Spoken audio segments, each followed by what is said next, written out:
Hello friends. आज का topic है अकाउंटिंग ईयर और हम लोग इसको बड़ा ध्यान से देखेंगे आप लोग, क्योंकि इसी पर पूरा टैली है। अगर इसको नहीं समझेंगे तो आपको बहुत दिक्कत होगा। तो हम लोग 1 जनवरी को न्यू ईयर समझते हैं अकॉर्डिंग टू कैलेंडर, और जश्न मनाते हैं, पार्टी करते हैं, सोचते हैं कि अगले साल क्या करेंगे, बहुत प्रोग्राम बनाते हैं। कितना हो पाता है नहीं होता उसकी अलग बात है, लेकिन हम प्रोग्राम बनाते हैं। बट यही काम गवर्नमेंट भी करती है, बिजनेसमैन भी करते हैं, टैक्स पेयर भी करते हैं। 1 अप्रैल से स्टार्ट करते हैं अपना नया साल। क्या मैटर है, क्या अकाउंटिंग ईयर है, इस चीज़ को हम लोग समझेंगे। तो मूव करते हैं अकाउंटिंग ईयर। अकाउंटिंग ईयर को फाइनेंशियल ईयर भी बोलते हैं। तो फाइनेंशियल ईयर या अकाउंटिंग ईयर को समझने से पहले हम लोग कैलेंडर ईयर के बारे में जानें, क्योंकि ये जानते हैं ट्रेडिशनल है। तो 1 जनवरी टू 31 दिसंबर तक हमारा 12 मंथ हो जाता है, लेकिन फाइनेंशियल ईयर में ऐसा नहीं है। फाइनेंशियल ईयर 2 साल में हो जाता है। 2 साल में हो जाता है, या इसका मतलब क्या? ये 1 अप्रैल से स्टार्ट होता है और 31 मार्च को एंड होता है।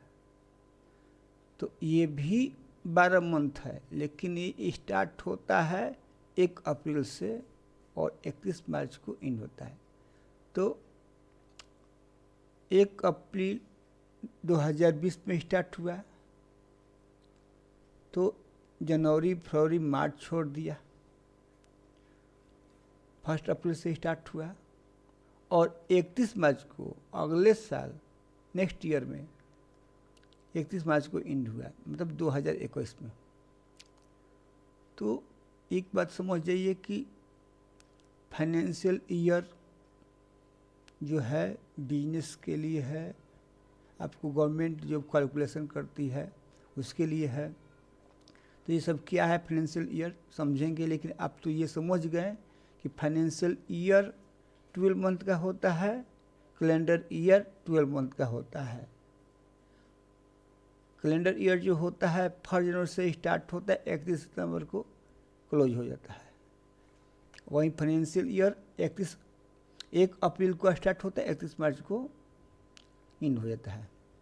तो देखते हैं, देखिए फाइनेंशियल ईयर को, अकाउंटिंग ईयर को फाइनेंशियल ईयर बोलते हैं, जिसको इंडिकेट करते हैं FY से। फाइनेंशियल ईयर को इंडिकेट करते हैं FY से। ये 1 अप्रैल को स्टार्ट होता है और एंड होता है 31 मार्च को। तो फाइनेंशियल ईयर है क्या? A financial year is the period between 1 April of a current year to 31 March of the next year in which you earn income। इसका माने क्या हुआ? पहला समझिए कि हम लोग जो बिजनेस करते हैं वो फाइनेंशियल ईयर में करते हैं। मेरा कहने का मतलब ये है कि जो भी हम बिजनेस का लेन देन करते हैं उसको लिखने का काम करते हैं 1 अप्रैल से और इन करते हैं 31 मार्च को। जैसे 1 अप्रैल 2019 तो ये बिगनिंग ऑफ ईयर हो गया, एंडिंग ऑफ ईयर 31 मार्च 2020। तो इसमें देख रहे हैं कि जनवरी फरवरी के बाद आता है 1 अप्रैल, मतलब 3 महीने तक छोड़ दिया। 1 अप्रैल से स्टार्ट हुआ फाइनेंशियल ईयर और लास्ट होता है 31 मार्च 2020 को, यानी कि वो 3 महीना पकड़ लिया, जनवरी फरवरी मार्च आ जाता है 20 में। अप्रैल से लेकर दिसंबर तक जो होता है वो 2019 में होगा, लेकिन साल अभी फाइनेंशियल ईयर ख़त्म नहीं हुआ, अभी 3 महीने बाकी है। तो जनवरी, फरवरी, पूरा मार्च, 31 मार्च तक ये फाइनेंशियल ईयर में रहता है। तो इसको पीरियड बोलते हैं कि ये जो हम बिजनेस किए 2019 से 2020 का बिजनेस है। इसी तरह हम 1 अप्रैल 2018 किए तो इसका एंड होगा 31 मार्च 2019, तो इसका पीरियड होगा 2018 से 2019। 1 अप्रैल 2017 से बिजनेस स्टार्ट किया तो 31 मार्च 2018 को क्लोज हो जाएगा, तो इसका पीरियड 2017-2018 होगा। तो ये इसी तरह चलता है फाइनेंशियल ईयर। अच्छा, आपको मैं बता दूं एक बात और कि कोई कभी भी बिजनेस स्टार्ट कर सकता है। जैसे 25 अक्टूबर को हमने बिजनेस स्टार्ट किया, तो 25 अक्टूबर को स्टार्ट किया, 25 अक्टूबर 2015 को, तो ये 31 मार्च को इन होगा। मतलब कि हम अप्रैल से तो स्टार्ट करते हैं बिजनेस, लेकिन 31 मार्च लास्ट है। आप अप्रैल को न करके मई में कीजिए, जून में कीजिए, जुलाई में कीजिए, अगस्त में कीजिए, सितंबर में कीजिए, अक्टूबर में कीजिए, लेकिन एंड होगा, लास्ट होगा 31 मार्च को। तो फाइनेंशियल ईयर जो होता है 1 अप्रैल से स्टार्ट होता है, 31 मार्च को एंड होता है। और यहाँ पर 25 अक्टूबर 2015 का स्टार्ट हुआ है और 31 मार्च 2016 को क्लोज हुआ है।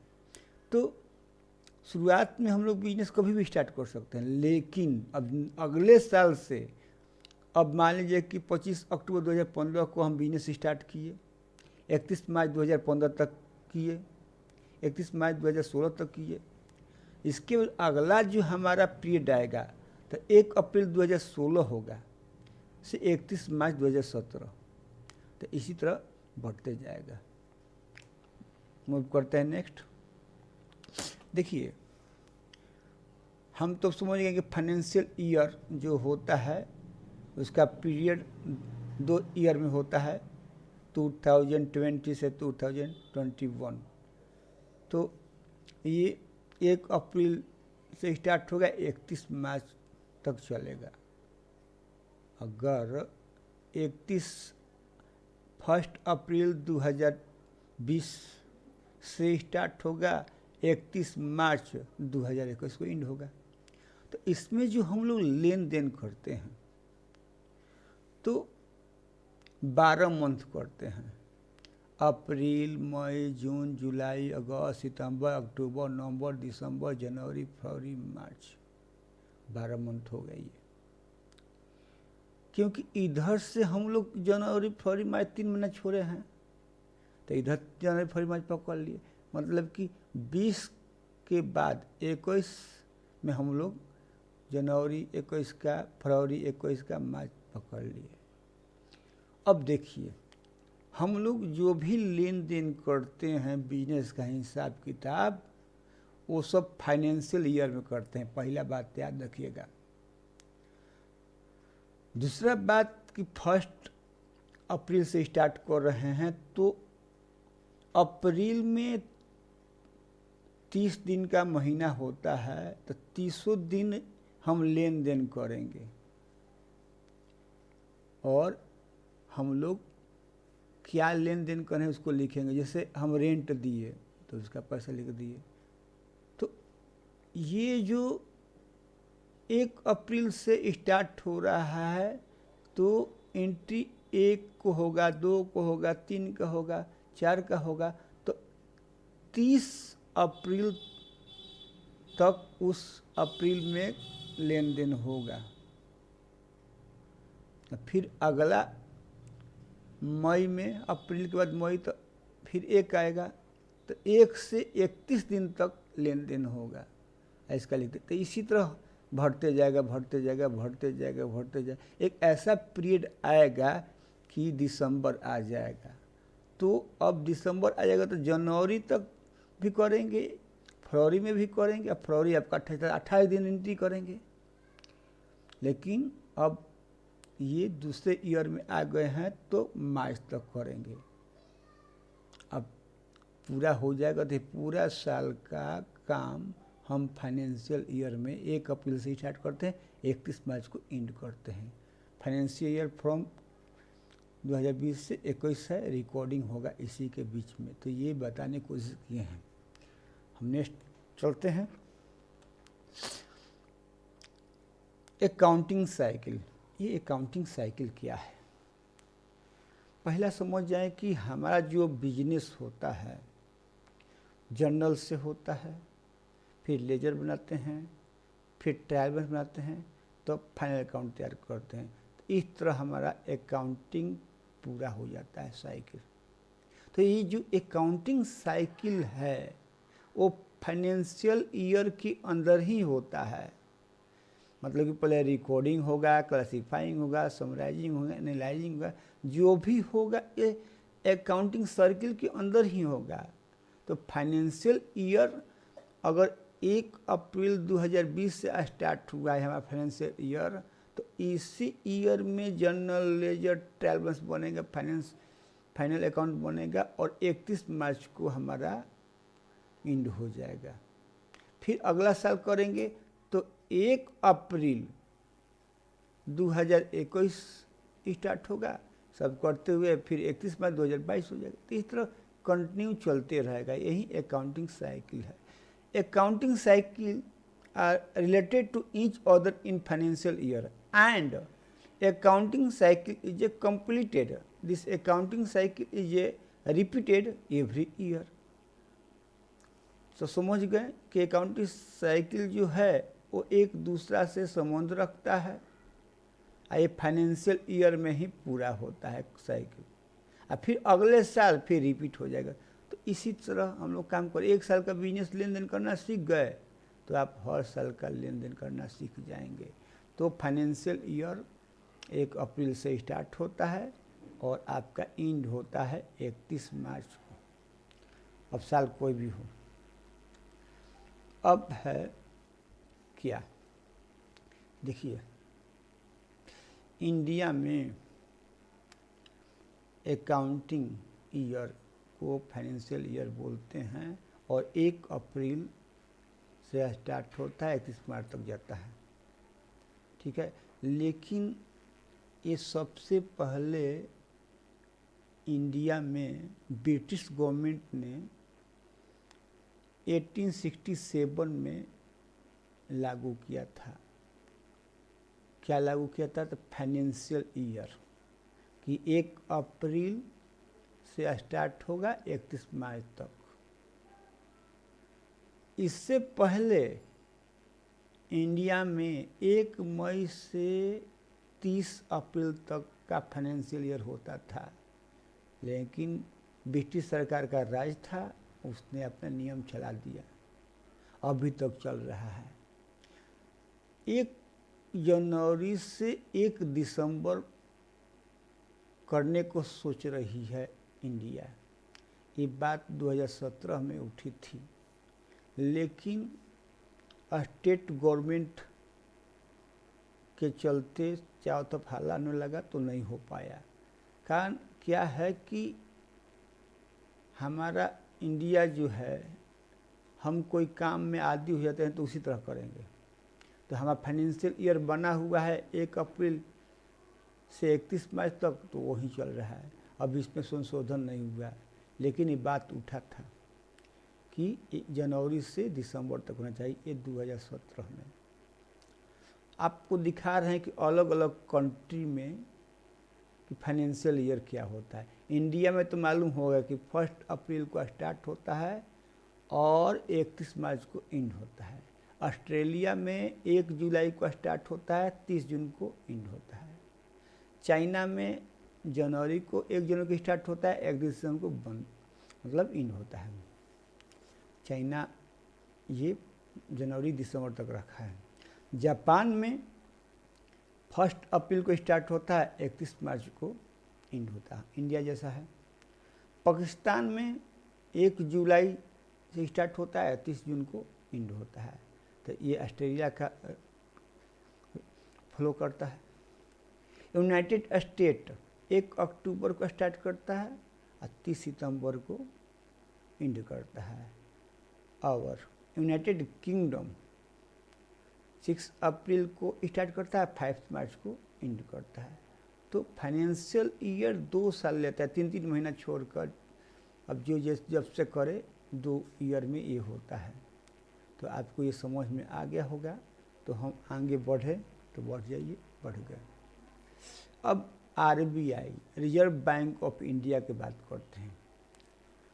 रिजर्व बैंक इंडिया जो है उसका अपना ही एक अकाउंटिंग ईयर चलता है जो जुलाई से जून होता है। RBI क्या है? वो बैंक को पैसा देता है, उधार देता है जब उसकी जरूरत पड़ती है। ठीक है। RBI accounting year change for January से दिसंबर टू जुलाई से जून इन 1940। कहने का मतलब है कि RBI जो है 1940 से ये फाइनेंशियल ईयर अपना बनाई है। पहले था जनवरी से दिसंबर। जुलाई से जून करने का एक तात्पर्य था, मैं बता रहा हूँ क्या।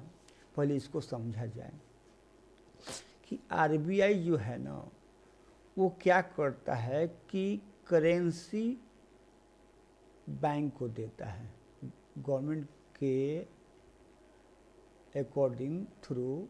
वो RBI जो है रिजर्व बैंक ऑफ इंडिया जो है कि बैंकर जितना भी है ब्रांचेज उन सबको पैसा देता है। ठीक है, उसका मैनेजमेंट करता है, उससे हिसाब लेता है। RBI जो है वो मेन ब्रांच है। तो ये मेन है सब बैंकों का, और यहीं से आपका बैंक में पैसा आता है। ठीक है। और ये जो RBI है वो फाइनेंशियल जुलाई से जून करता है। और ये जो HDFC, PNB, bank of Baroda, SBI, ये सब जो बैंक हैं, अदर बैंक, ये सब, तो ये सब का फाइनेंशियल वही रहता है 1 अप्रैल से 31 मार्च। ठीक है। तो ये RBI का काम है कि अदर बैंक को पैसा प्रोवाइड कराना, अथॉरिटी है। ठीक है। Currency, it issue currency and acts as banker to the government. However other bank like SBI, PNB, bank of Baroda, HDFC are commercial bank. ये सब कमर्शियल बैंक होता है जो पैसा लेते हैं और लोगों को, पब्लिक को पैसा देते हैं। तो ये जो होते हैं ये 1 अप्रैल से स्टार्ट करते हैं और 31 मार्च को एंड करते हैं। जबकि ये RBI reserve bank of India, इसका जुलाई से स्टार्ट होता है ईयर, और जून में होता इसलिए है कि ये जितने भी SBI है, बैंक ऑफ बड़ौदा है, PNB है, पंजाब नेशनल बैंक है, तो ये सब साल के लास्ट में 31 मार्च के बाद ये लोग अपना रिपोर्ट देते हैं। तो इसको देखने में, इसको मतलब कि समझने में, स्टडी करने में इसको टाइम लगता है। तो इसलिए इसने अपना अकाउंटिंग ईयर चेंज करके जुलाई से जून कर लिया है। आपको बता दी कि 1935 में RBI reserve bank of India का ये हुआ था, खुला था।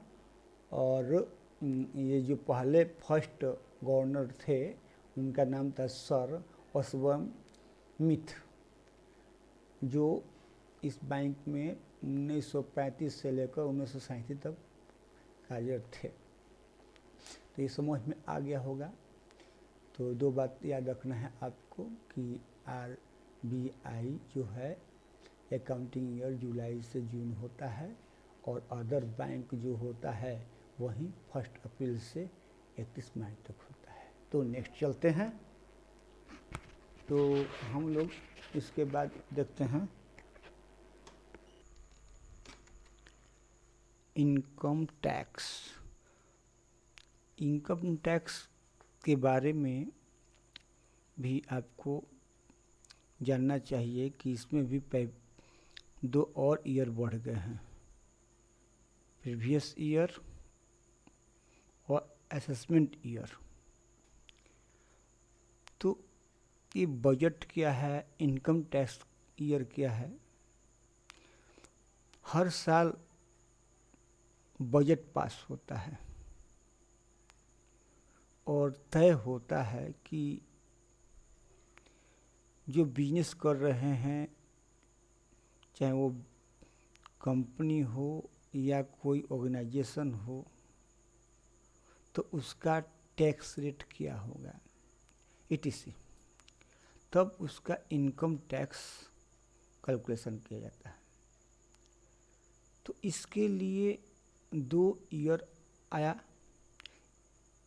एक प्रीवियस ईयर जिसको इंडिकेट करते हैं PY से, फाइनेंशियल ईयर तो मालूम है आपको। इसके बाद आया असेसमेंट ईयर, इसको AY से इंडिकेट करते हैं। तो ये आप समझ जाइए कि ये तीनों 12 मंथ का होता है, जो 1 अप्रैल से 31 मार्च तक चलता है। तो previous year, financial year, assessment year, ये 12 मंथ का होता है और ये 1 अप्रैल से स्टार्ट होता है, 31 मार्च को एंड हो जाता है। तो ये क्यों आया है?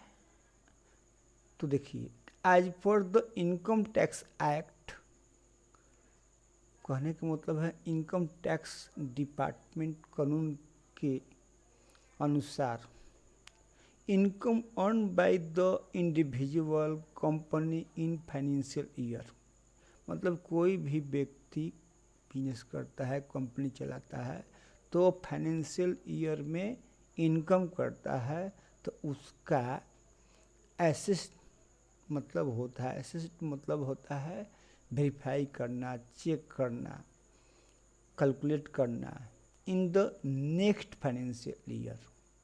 इसका मतलब क्या हुआ कि इनकम टैक्स डिपार्टमेंट देखता है कि फाइनेंशियल ईयर में आपने सालों भर काम किया, तो साल भर के बाद आपने क्या अर्न किया, कितना कमाया, उसकी गणना होती है। तो फाइनेंशियल ईयर के बाद जो ईयर आता है उसको बोलते असेसमेंट ईयर।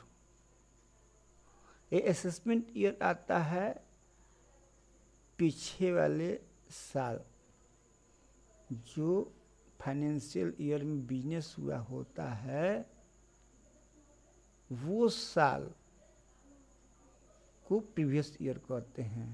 अब फाइनेंशियल ईयर के बाद का जो साल होता है उसको असेसमेंट ईयर कहते हैं। तो वही ये बता रहा है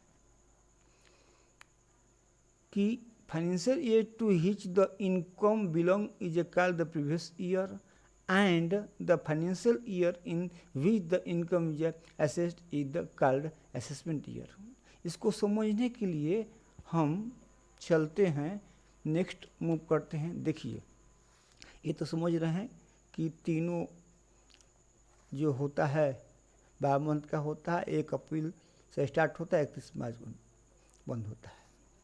तो इसको हम फिगर द्वारा समझाने की कोशिश किए हैं कि 2020 से 21 आपका फाइनेंशियल ईयर है और इस साल आप बिजनेस करते हैं, लेन देन करते हैं, परचेज करते हैं, सेल करते हैं, जो भी करते हैं आप इनकम कमाते हैं।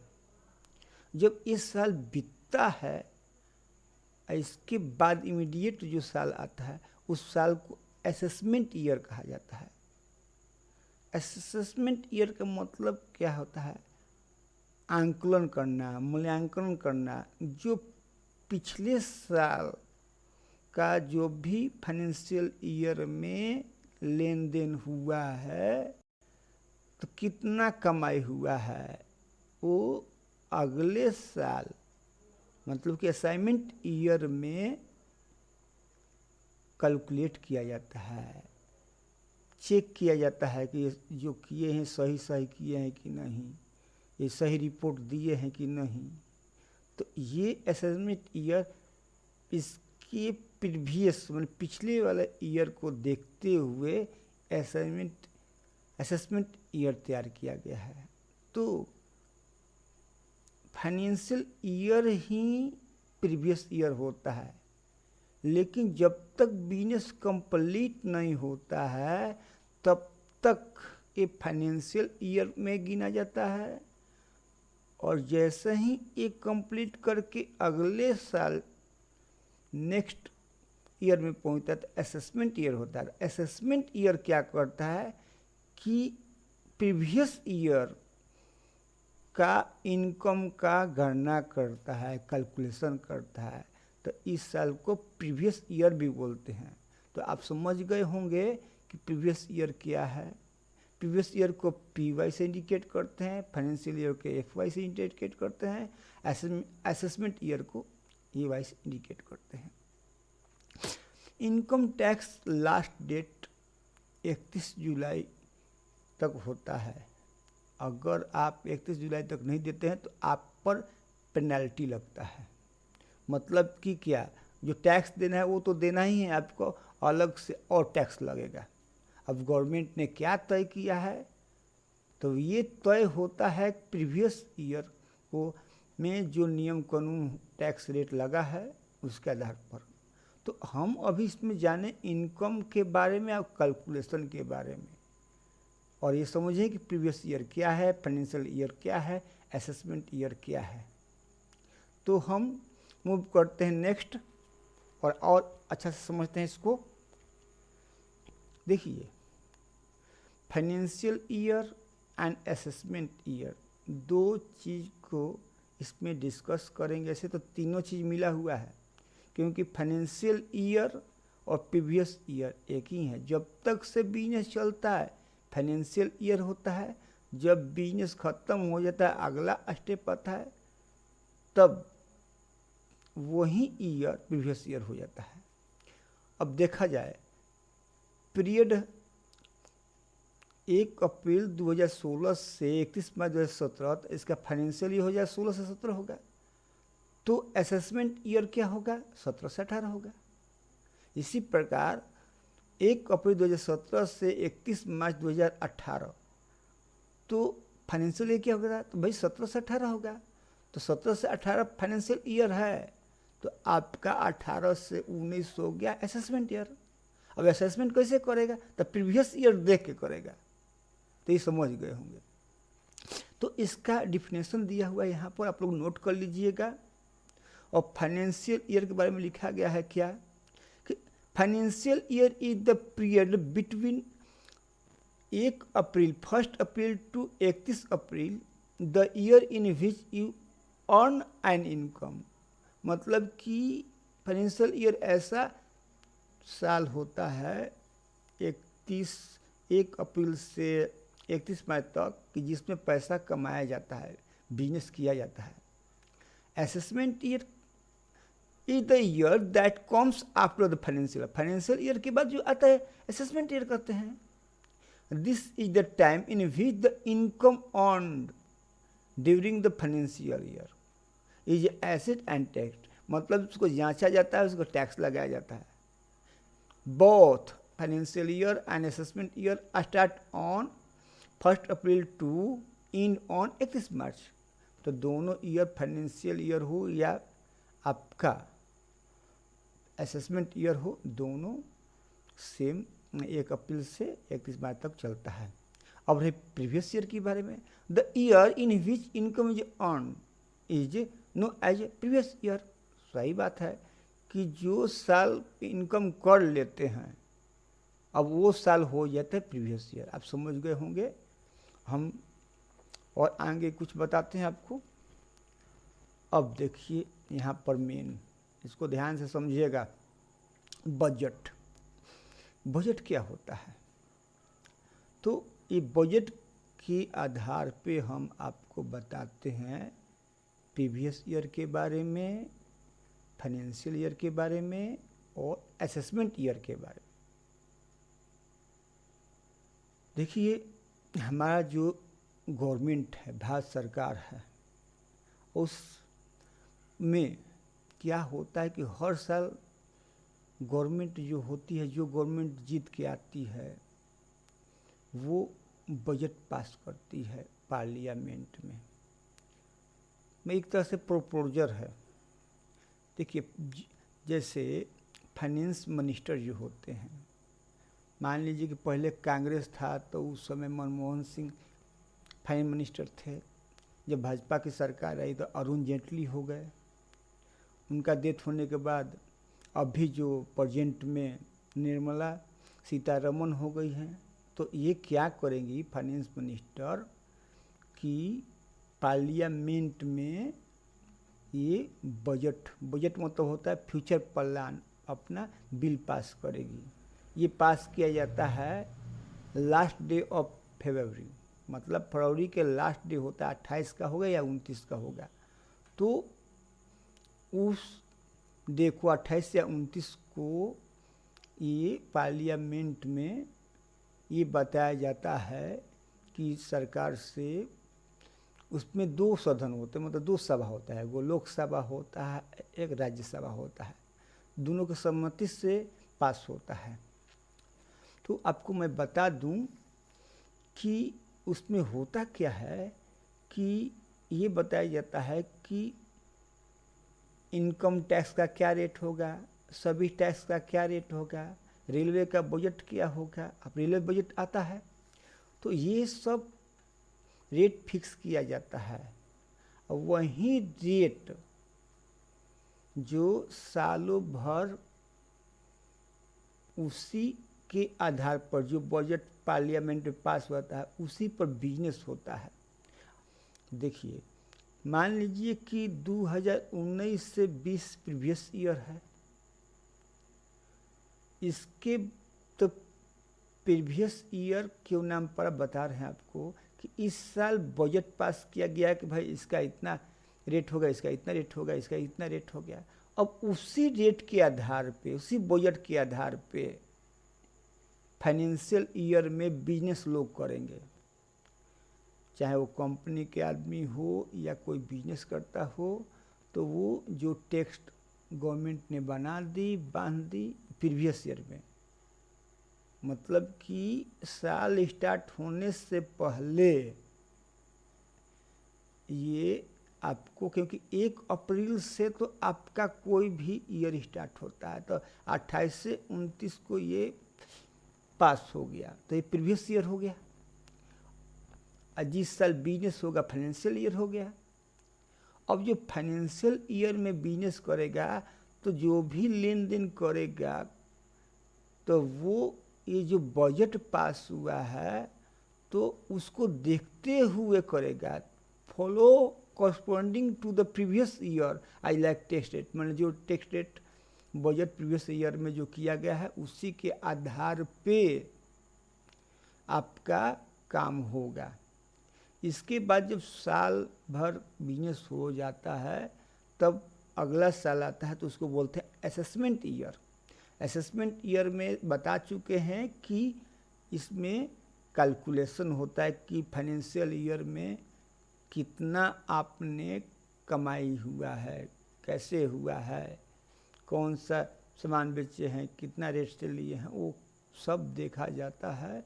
और ये इनकम टैक्स डिपार्टमेंट करती है, असेसमेंट करती है, उस साल को असेसमेंट ईयर करता है। मतलब इसके पीछे वाला साल को प्रीवियस ईयर बोलते हैं, यही साल प्रीवियस ईयर, मतलब आप कह सकते हैं कि फाइनेंशियल ईयर प्रीवियस ईयर हो जाती है।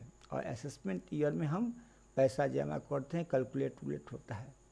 तो ये फॉलो करता है आपको फाइनेंशियल ईयर का। सबसे बड़ी बात आप समझ जाएं कि all the government budget and policies are framed according to the financial year में जैसे ये दिया गया है उसी के आधार पर असेसमेंट होता है।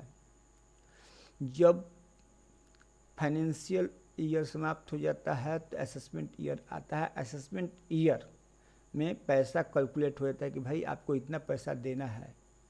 तो वो जो बिजनेस का मालिक होता है ITR मतलब income tax return form fill करता है और उसमें असेसमेंट ईयर भरना होता है।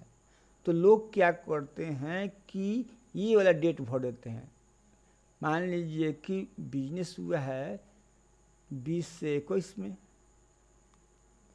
और असाइनमेंट ईयर हो गया, आप समझिए कि 20 से 21 से 22 है, लेकिन आपको बता देते हैं कि 20 से 21 असाइनमेंट ईयर होगा। ये तो दूसरे साल के लिए फाइनेंशियल ईयर हो जाता है। आप समझिए, ये अंडरस्टैंडिंग करने वाली बात है। अंडरस्टैंडिंग करने वाली बात ये है कि इसका हमको टैक्स लेना है असेसमेंट ईयर में। तो असेसमेंट ईयर का जो पीरियड होगा ये 20 to 21 होगा, नहीं कि 21 से 22 होगा। ये तो अगले साल का फाइनेंशियल ईयर हो गया। और असाइनमेंट ईयर इसको इसलिए बोलते हैं कि फाइनेंशियल ईयर के बाद जो साल आता है वो असाइनमेंट ईयर होता है। आप समझ गए होंगे मैं कहना क्या चाहता हूँ। जैसे फाइनेंशियल ईयर बीत जाने के बाद प्रीवियस ईयर हो जाता है, उसी प्रकार असेसमेंट ईयर जो होता है बाद में ये भी फाइनेंशियल ईयर हो जाता है। तो हम जब असाइनमेंट ईयर की बात करते हैं, ITR फॉर्म की बात करते हैं, उस पर फिलअप करना पड़ता है असेसमेंट ईयर। तो यहाँ पर 21-22 नहीं भरेंगे इस फॉर्म में, आप भरेंगे 20-21। मतलब कि इससे ये हो कि 20-21 में असाइनमेंट किया गया, असाइनमेंट ईयर बताया गया है, ये होता है। तो आप, हमको लगता है कि आप समझ गए होंगे कि प्रीवियस ईयर क्या है, फाइनेंशियल ईयर क्या है और अकाउंटिंग ईयर क्या है या असेसमेंट ईयर क्या है। तो अगर कोई डाउट हो तो आप कमेंट कीजिए, आप कमेंट कीजिए, हम कमेंट पर सबको अब जवाब देंगे। आप केवल पढ़िए मन, 2 बार 3 बार देखिए तब होगा। आई होप कि आप लोग समझ गए होंगे और मुझे आशा है कि आप लोग पढ़ रहे होंगे और मैं और इससे भी अच्छा अब आने वाला है। तो आपको मिलेगा एक से एक वीडियो, तो देखिए और इसको जान के बाय बाय।